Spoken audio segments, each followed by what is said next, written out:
In this episode, we're going to first cover what is high protein for you, because the answer varies a lot depending on your sex, size, and goals. Once you know what's the right amount of protein for you, we'll go through the list of high protein foods by source. These include foods you can find in any grocery store, nutritious packaged foods in popular grocery stores, and quick high protein meals you can find in chain restaurants. Third, we'll go through things to be aware of. These include foods that are labeled high protein but are actually pretty low in protein, ingredients to avoid, and foods that are commonly recommended as a high protein source but are highly caloric and you need to portion them. And lastly, we'll make sure that you have a plan for any situation. Specifically, this includes meal planning, eyeballing protein when you don't have the handy list we're going to give you, when you're working long hours, aka don't have enough time, when you're traveling, and when you're reducing carbs. Welcome to the next episode of Flat Stomach Scam versus the Real Way to Lose Belly Fat series. If you want to know when the next episode drops, go ahead and hit that subscribe button and also hit that bell icon. Hi Viva fam, this is Richa from CoachViva.com. Let's go. Now you may have heard for women you should have 46 grams of protein a day, and for men maybe it's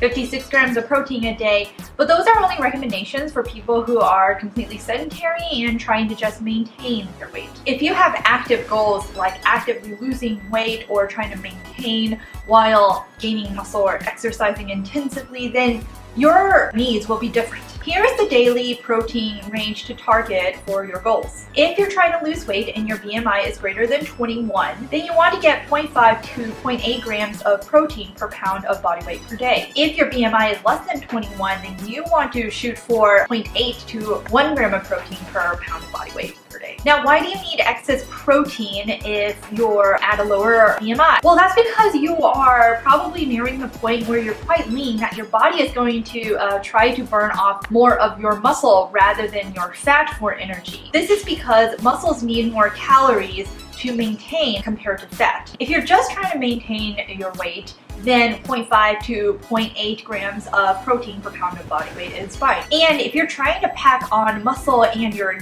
strength training intensively as well, then you want 0.8 to 1 gram of protein per pound of body weight per day. Let's run through two examples. Okay, first, suppose you're 140 pounds. Then your daily protein intake range would be something from 70 grams of protein a day to 140 grams of protein a day. Your personal goals depend on where in that range you fall in. Now, assuming that you want to have 4 meals a day, so that's something like breakfast, lunch, a snack, and a dinner, then you want to shoot for about 17 to 35 grams of protein per meal. If you are 200 pounds, then your range will be something from 100 grams of protein a day to 200 grams of protein a day. So assuming again you're eating 4 meals a day, then you'd want to aim for 25 grams of protein to 50 grams of protein per meal. Although if you're on the higher end of that, you might want to split your meals into 5 or 6 meals a day, because protein is very satiating. And so it's really hard to eat 50 grams of protein in one sitting. Assuming 6 meals, then each meal would only now be about 17 grams of protein to 35 grams of protein per meal. So it's basically just like the 140 pound person's protein meal split, except that you just eat 2 extra meals. Additionally, there is still some debate out there as to how much protein our bodies can actually absorb and use in one sitting. But generally people agree on about 30 to 35 grams of protein. And protein doesn't get stored the same way that our bodies like to store carbs and fat. And so most of the protein that's unused, you just pee it away. So you don't want to eat a bunch of protein in one sitting. Otherwise, you're just kind of getting rid of it. Okay, so given the limitations of 1, you'll feel physically stuffed if you eat too much protein, and 2, the protein limit being absorbed per single meal, it makes sense that we are going to compile a list of 12 to 35 gram protein grab-and-go foods that are also less than 500 calories. Some of the foods I'm about to list are going to be perishable. So if you need to keep these foods around and you don't have a refrigerator with you, then you may want to get one of these portable thermos bags that you can carry with you. So here's a list of grab-and-go high-protein snacks that are between 12 and 35 grams of protein and less than 500 calories that you can find in any grocery store. Some brands have higher protein content, which is why you see a range here, so pay attention to the nutrition label. Now let's go on to packaged foods that you can find in popular grocery stores. We'll start with Trader Joe's that are high protein and less than 500 calories.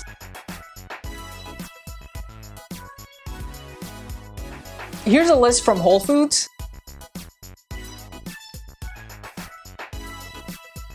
And don't worry, if you don't go to Trader Joe's or Whole Foods, I still got you. I'll list 2 of the brands that you can find in almost any grocery store. Note that these have higher sodium content than the ones from Trader Joe's or Whole Foods generally. So here are the ones that are high in protein and less than 500 calories from the Amy's brand.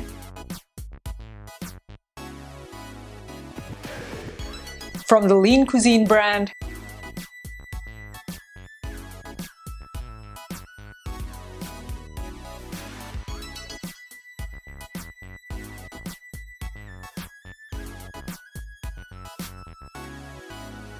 Alright, let's move on to the popular chain restaurants. Here's the one from Starbucks.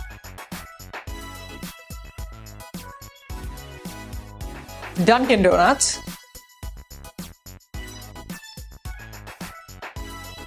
McDonald's.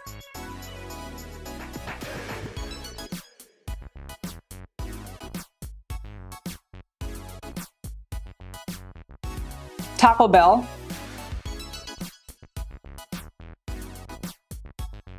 And Panera Bread.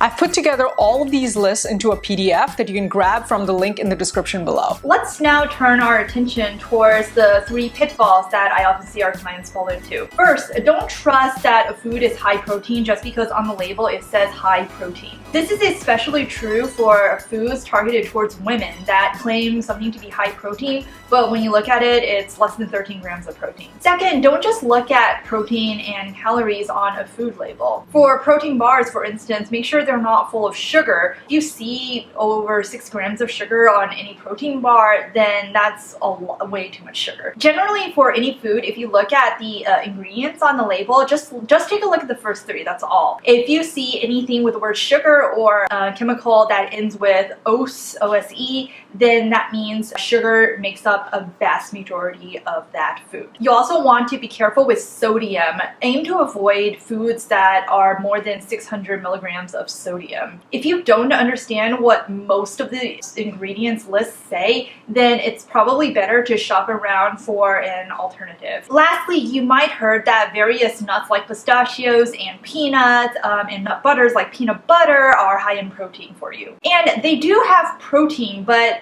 they are also very high in calories, and so protein actually only makes up a very small amount of the overall calories of the food. For example, 1 cup handful of nuts is 170 calories, but only 6 grams of protein. Compare this with, say, Greek yogurt, which you can find a lot of, single-serve Greek yogurt packets these days for 120 calories and 21 grams of protein. Pro tip, if you are a fan of peanut butter and you love it and you may eat too much of it, then try looking into powdered peanut butter like PB Fit. My clients and myself have found that to be a great substitute for peanut butter. 2 tablespoons of powdered peanut butter is 50 calories and 4 grams of protein. Compare this with normal peanut butter, which 2 tablespoons is 190 calories and 8 grams of protein. Now let's talk about how to best use high protein foods in different situations. The first situation is meal planning. I recommend planning your meals in this order. First, figure out how much protein and calories you should have per meal. For example, if you're aiming for 1500 calories per day, then assuming 3 main meals and 1 snack,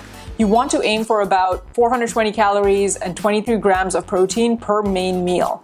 This leaves you about 240 calories and 11.5 grams of protein for the snack. Next, decide on your high protein food for each meal. So for example, you may decide that you want 1 palm-sized portion of chicken breast. That's about 3 ounces of chicken breast for lunch. So that comes out to about 20 grams of protein and 165 calories. Last, fill in the remaining calories for that meal with other foods. So in the example we have been doing, if you had 3 ounces of chicken breast for lunch, that leaves you 256 calories to fill up with other foods. Next, let's move on to the situation where you don't have the list of high protein foods we have provided you. So how do you eyeball protein? Anything that is high protein, that is between 20 to 35 grams, is mainly going to come from either animal protein or soy-based protein. And animal proteins can further be divided into dairy and lean meats. For dairy, go for 2% Greek yogurt or 2% cottage cheese. 1 cup of these is about 170 calories and 21 to 28 grams of protein. For lean meats, go for either white meat like chicken, turkey, or fish. 1 deck of card or your palm-sized amount is 3 ounces and is about 100 calories for 22 to 30 grams of protein. If you want a snack that's lower protein to fill the gap in your day, 2 pieces of jerky is 13 grams of protein for 160 calories. For soy-based foods, go for tofu, tempeh, or seitan. Again, a deck of card or your palm-sized amount is about 3 ounces, which is about 100 calories for 22 to 30 grams of protein. If you want a snack that's lower protein to fill the gap in your day, 1 cup of edamame is 16 grams of protein for 200 calories. Moving on to our third situation, which is when you don't have enough time. In this case, stock your fridge at home and work with the list of high-protein packaged foods that we listed earlier. So whenever you get hungry and don't have time to cook, you can just reach for one of these packaged foods. And if you don't have a fridge at work,